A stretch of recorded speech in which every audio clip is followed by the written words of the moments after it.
Thank you so much. We are colleagues in a teacher education program where we focus on emergent and elementary learners, and the three of us, teach a series of literacy courses. So we've worked together to really develop these courses and make them progress in a more seamless manner. And today we're sharing 3 principles that we use in each of these courses to deepen our students' understanding of culturally relevant and sustaining literacy practice.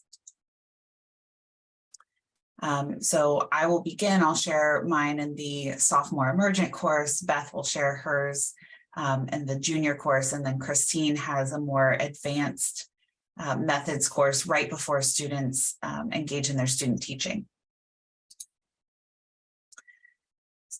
Our context is very important to us for setting up this work. We are obviously 3 white teacher educators. Our institution is a predominantly white serving institution, and that really shapes how we think about our instruction, the course materials, and really helping our candidates understand the broader world and be prepared to engage all kinds of students from all kinds of backgrounds, and as well as to engage their white students in thinking about a more diverse world. And we've adopted something that we call a critical lens framework to help us in this work, because we really want to help our candidates be metacognitive in their work and make really thoughtful, intentional decisions, because teachers are decision makers all day, every day. So we really systematically help them think about the lenses that they're using to make decisions in their work. Who are they and how are they positioned? What do they know about children's development and learning? What do they know about what the research tells us about effective teaching and their community context, the families of the students that they're working with? And we really encourage an anti-racism and social justice positionality so that they are looking for areas where the status quo can perpetuate inequality and look for ways to disrupt that inequality. So the first principle I begin with in their sophomore course. So this is their 2nd year of the program. They are not yet in full-fledged field experiences. A lot of this is still very theoretical for them. So in this sophomore course on emergent literacy, I emphasize heavily at the beginning expanding teachers' view of linguistic diversity.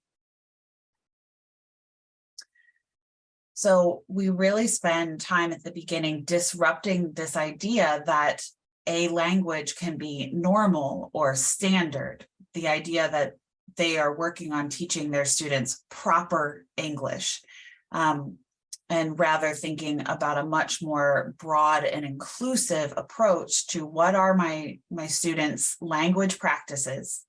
How can I enrich those experiences, build on them, and really help them develop a lot of self-efficacy and skill in the language that they want to be using. So we start very gently with a dialect quiz from the New York Times, which is kind of a fun introduction to this concept of, oh, other people speak differently from me, and that's okay. Then we get into a more critical framework of how linguistic discrimination affects people and how linguistic discrimination can show up even unintentionally in our instruction.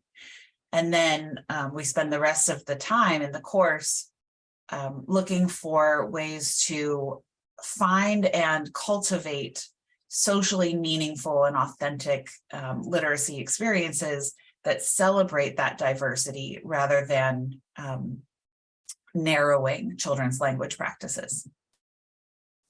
So all of this is built on the connection between oral language and written language. And that's why we spend so much time at the beginning thinking about how people learn to speak and how they speak differently in a social community. And really thinking about how language is a cultural practice, oral language is biologically primary, and every cultural group has differences in how they speak with one another.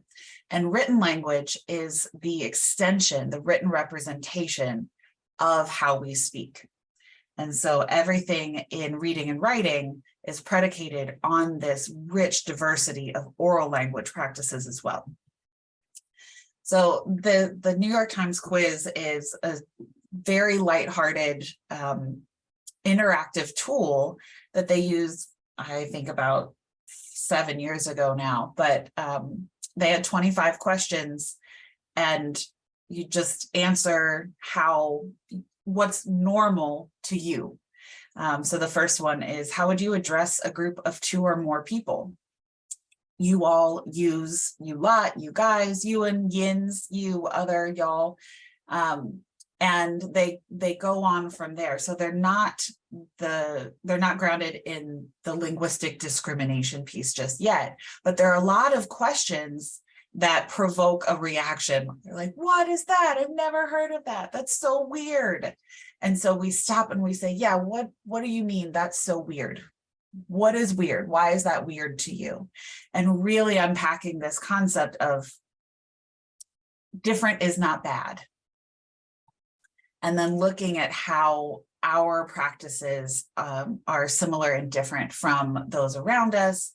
And then we begin to move into, and what happens when your home language practice is very, very similar to the language practice in your classroom? And what happens when your home language practice is further from the conventions of your classroom? And really reflecting on what that means for children and families. What judgments do we make implicitly and explicitly when people's oral language practices are different from ours? Then we connect that to the necessity of having an intentional lens for welcoming that linguistic diversity, not replacing children's home language practices, but adding to them. And I have a number of resources that we use, bringing diverse voices into our classroom. Unfortunately, we don't have time to share this one, but it's beautiful and it's pretty brief. So I encourage you to check it out, about how identity intersects with our language practices, and that you never know what's happening and how rich and diverse people's experiences are. And then we spend the rest of the semester really trying to make sure that we are building on authentic language practices and extending them so that children have the tools to understand what they read and what's communicated to them, and to convey their own ideas orally and in writing with the world, with diverse audiences, with people who speak very similarly to them and people who don't speak very similarly to them, but always intentionally broadening rather than narrowing or homogenizing children's language. And I believe we'll share the slides with you, but here are a number of resources and they are linked that I use in that class.